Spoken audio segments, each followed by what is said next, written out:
Bueno, nos encontramos en el taller de un artista. Este mundo lleno de posibilidades en el que la creación es posible porque hay una mente que piensa, hay un corazón que siente, hay una necesidad y un deseo de explicar el mundo, explicar su vivencia creativa a través de la forma.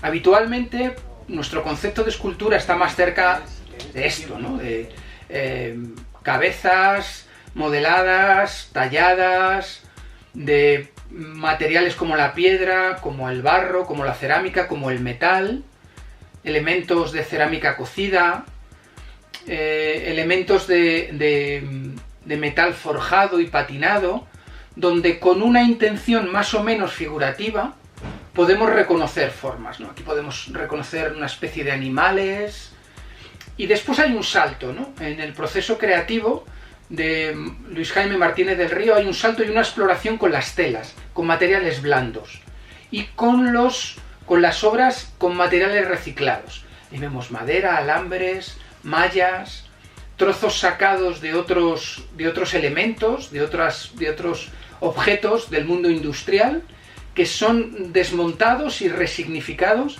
para, con un lenguaje concreto y artístico, hacer obras escultóricas.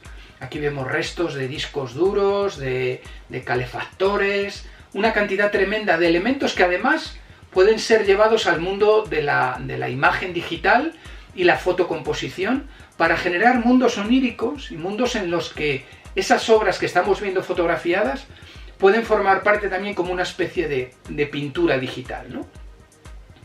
En estas obras con tela y materiales plásticos vemos la diversidad de funciones que la tela puede adoptar, ¿no? Llegando hasta espacios como este del dibujo y espacios que tienen que ver con el mundo de las tres dimensiones, ¿no? En la que se combinan cristales, cueros, telas, gasas, y todo ello tomando la entidad de una forma escultórica como la que vemos.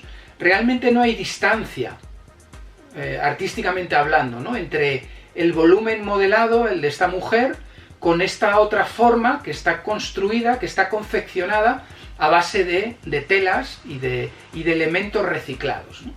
Lo que varía es el lenguaje, se dicen cosas similares, pero empleando otras connotaciones. Volvamos al inicio, ¿no? Vamos a meternos dentro del taller y vamos a ver en la actualidad cuáles son los materiales existentes.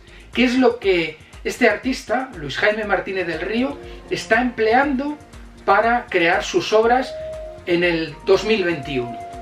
COVID, periodos de confinamiento, ¿y qué es lo que usa para trabajar? Está recopilando materiales que tiene almacenados en su taller. Vio que una gran cantidad de ellos eran plásticos y durante todo este tiempo de confinamiento se dedicó a trocear, a clasificar, a preparar todo esto para poder hacer un trabajo de manera directa, de manera fácil, sin tener que recurrir a cosas externas, porque estaba confinado como todos los demás, ¿no? Aquí vemos gomas, tapones, botes, CDs, todo ello clasificado y dispuesto para que sea un material preparado para trabajar. Vemos ahí restos de sillas, de tubos, clasificados por colores. Es muy importante la organización, cortinas, cajas, todo ello, como veis, troceado y preparado. Flejes, estos flejes están en un espacio en el que están compartiendo con otros materiales, con obras antiguas, y se combina, se junta ahí pasado y presente y por supuesto futuro, ¿no? Ahí vemos obras de metal, de otras épocas, de otros momentos creativos que por supuesto pues tienen otro lenguaje y significan otro tipo de conceptos escultóricos. Como todo eso está ahí presente, pero forma parte de un pasado, ¿no? Y nos adentramos ahora en lo que él ha denominado el jardín de invierno. Un conjunto de obras que están pensadas para alegrar la mirada, entre comillas, para dar muestras de vida cuando todo el verdor en el invierno desaparezca y queden exclusivamente los muros y las formas de color que estamos viendo. Entonces, con los plásticos se articula un nuevo lenguaje, hace falta una nueva gramática, formal, volumétrica, cromática, en donde se dicen cosas similares a las piezas anteriores, a las obras anteriores, pero articuladas de una manera distinta, porque de por sí el plástico pues tiene unas connotaciones diferentes, el color tiene una connotación diferente, y todo esto implica un trabajo de exploración. Cada obra es una indagación nueva, es una manera nueva de contar cosas. Entonces, aquí estamos presenciando algo que nadie ha visto hasta ahora, no ha estado en ninguna galería, no ha estado en ningún museo, y es un trabajo de experimentación formal, un trabajo en el que se indaga con la textura, con el ensamblaje de los distintos elementos, la combinación cromática entre ellos. Obras de tamaño muy grande, esta obra pues tiene más de 2 metros de altura, por tanto la escala influye en el concepto de la obra. Ahí vemos los botes, las cuerdas, los cables. Podríamos hacer un repaso de todos los elementos que se ven aquí y cómo todos ellos además están adaptados a una arquitectura. Esta está adaptada a una ventana. Aquí vemos otra en la que la combinación de los distintos elementos plásticos, ya no solamente por el color, sino por la textura que tienen, y esa gama que se va desplegando hacia arriba de más claro a más oscuro, de lugares más concentrados a lugares más diáfanos, en cuanto a la acumulación de objetos, la distinta calidad de los objetos, la forma, formas más geométricas con formas más informes, pues van dando lugar a lo que consideramos una escultura. En este caso, todos son relieves, son figuras planas, como podemos observar aquí, sujetadas al muro, algunas con un carácter mucho más pictórico, como esta que tenemos aquí delante, con verdes, rojos, que parecen casi brochazos, visto con una cierta distancia, y como otras obras colocadas en un muro en el que hay menos vegetación, pues van significando cosas distintas.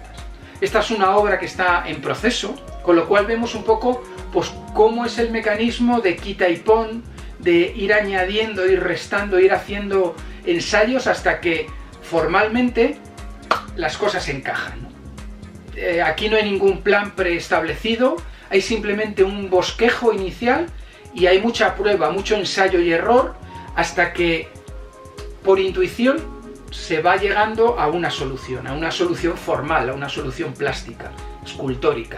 Todos los materiales dispuestos muy cerca, los colores que van a formar parte de la obra, y después tijeras para ir cortando y una máquina con calor para ir fundiendo y añadiéndolo ahí.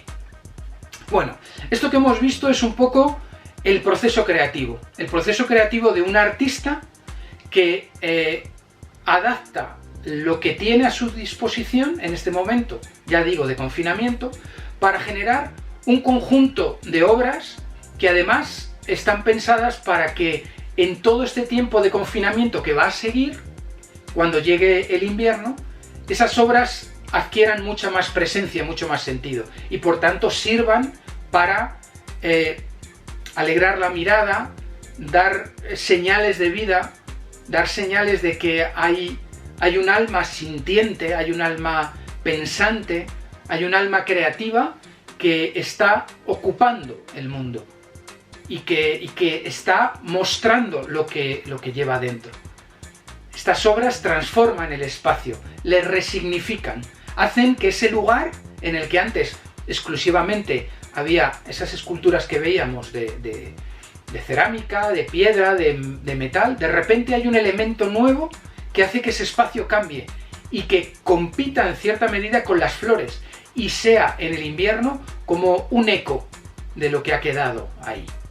Entonces fijaros cómo la escultura cambia los espacios, cómo la sensibilidad del artista transforma el espacio en el que la obra está. A modo de epílogo y de cierre de este vídeo vamos a añadir un par de ideas que nos van a ayudar a entender un poco más todo el conjunto. El jardín de invierno está hecho con plásticos, con materiales reciclados. Pero ¿qué es lo que le lleva a todo esto? A lo largo del vídeo hemos visto obras en hormigón, vaciados que han sido modelados previamente en barro, obra de cerámica, tallas de madera, tallas de piedra, obra en metal, es decir, materiales que implican un altísimo grado de trabajo, de esfuerzo físico, de manejo de la fuerza. ¿Y qué es lo que de repente le lleva a Luis Jaime Martínez del Río a cambiar y derivar hacia materiales blandos, como son las telas blancas, las telas negras y finalmente los plásticos y la fotografía también? Aquí estamos hablando de accidentes físicos, de accidentes de cortes, de caídas, de lesiones que han llevado al artista a estar en periodos de inactividad y a ir acumulando ciertas limitaciones físicas a lo largo del tiempo. Como la necesidad de crear persiste, lo que ha ido haciendo a lo largo de su carrera ha sido ir buscando qué materiales se adaptaban mejor a la capacidad de sus manos y de su fuerza, ¿no? Con máquinas pues se ha seccionado tendones, ha tenido caídas muy grandes, ha pasado, como decía, por periodos de convalecencia muy largos en el hospital y después periodos muy largos de recuperación. En todo ese tiempo, lejos de estar en la inactividad, lo que ha hecho ha sido reponerse a esas limitaciones y buscar con qué elementos podía seguir desarrollando su lenguaje y su obra. Entonces, esta es un poco la lógica y el sentido de lo que nos encontramos ahora materializado en plástico, que por supuesto pesa poco, se corta con facilidad, se ensambla con mucha facilidad y por tanto le permite seguir trabajando, ¿no? Y seguir poniendo sobre la mesa pues todo eso que subyace, ¿no? Por tanto, el sentido del dolor, el sentido de la limitación física, de la necesidad de trascendencia, del trabajo en soledad, son elementos que están muy presentes en su obra y que por tanto nos transmiten, nos colocan delante de un mundo, de una representación artística que no es fácil, que no es naif, que no es insignificante. Está llena de trascendencia y de un vínculo muy importante entre historia personal y relato artístico. Están íntimamente vinculadas la creación y la vida. Creo que estas ideas nos pueden ayudar a entender mejor todo lo que anteriormente hemos visto.